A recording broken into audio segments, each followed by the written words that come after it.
manusia punya rasa cinta yang mesti dijaga kesuciannya. Namun ada kala insan tak berjaya, tak dusta, mampir bertapa.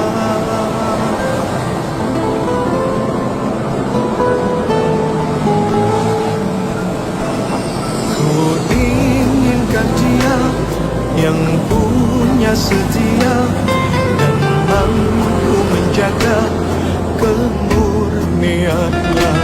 Saat ku tak ada, ku jauh carinya, amanah pun jadi penjaganya.